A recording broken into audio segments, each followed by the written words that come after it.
মনোমুগ্ধকর সব আয়োজনে উদযাপিত হয়েছে প্রথম আলো বন্ধুসভার ২৬তম প্রতিষ্ঠাবার্ষিকী। গেল ১১ নভেম্বর রাজধানীর আগারগাঁওয়ে মুক্তিযুদ্ধ জাদুঘর মিলনায়তনে এ উদযাপন। এ সময় অনুষ্ঠানে উপস্থিত ছিলেন টিআইবির নির্বাহী পরিচালক ডক্টর ইফতেখারুজ্জামান, কথাসাহিত্যিক আনিসুল হক এবং মুহিত কামাল সহ অন্যরা। ছাত্র জনতার অভূতপূর্ব গৌরবময় বৈষম্য বিরোধী আন্দোলন শুধু স্বৈরাচার পতনের আন্দোলন ছিল না, ছিল বৈষম্য নিরসনের মাধ্যমে সবার সম অধিকার ভিত্তিক নতুন বাংলাদেশ প্রতিষ্ঠার আন্দোলন, জানান ট্রান্সপারেন্সি ইন্টারন্যাশনাল বাংলাদেশ টিআইবির নির্বাহী পরিচালক ডক্টর ইফতেখারুজ্জামান। রক্তে রঞ্জিত যে বৈষম্যবিরোধী মূল চেতনা, তারা কি সত্যিকারের সেই চেতনার ধারক বাহক? তাদের কার্যক্রমের মূল মন্ত্র আপনারা যদি লক্ষ্য করেন, এই যে বিভিন্ন শক্তির উত্থান আমরা দেখতে পাচ্ছি, তৎপরতা দেখতে পাচ্ছি, তাদের ধারণা, কার্যক্রমের ধারণা, ইনডক্ট্রিনেশন, তাদের অভীষ্ট, তাদের লক্ষ্য এবং সেই এজেন্ডা যেভাবেই ব্যাখ্যা করা হোক না কেন, কখনোই বৈষম্য বিরোধী আন্দোলনের মূল চেতনার সাথে সামঞ্জস্যপূর্ণ বলে ভাবার সুযোগ নেই বলে আমরা মনে করি।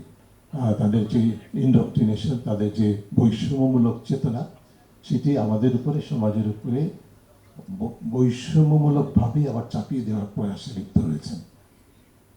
কাজেই আমাদের ৫ আগস্ট যদিও ফেসিবাদের পতন হয়েছে, আমাদের বৈষম্য বিরোধী আন্দোলন কিন্তু চলমান এবং চলবে।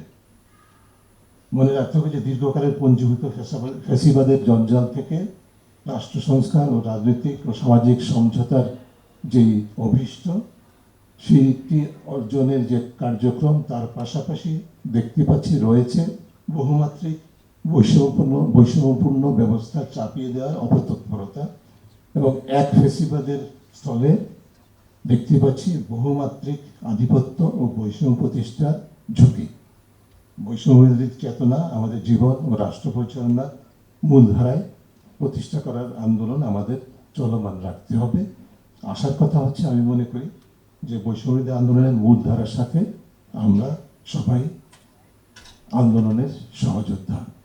বক্তব্যের শুরুতেই বৈষম্য বিরোধী ছাত্র জনতার আন্দোলনে নিহত হওয়া আনাস, মুগ্ধসহ সব শহীদ ও পঙ্গুত্ব বরণ করা যোদ্ধাদের স্মরণ করেন প্রথম আলোর ব্যবস্থাপনা সম্পাদক আনিসুল হক।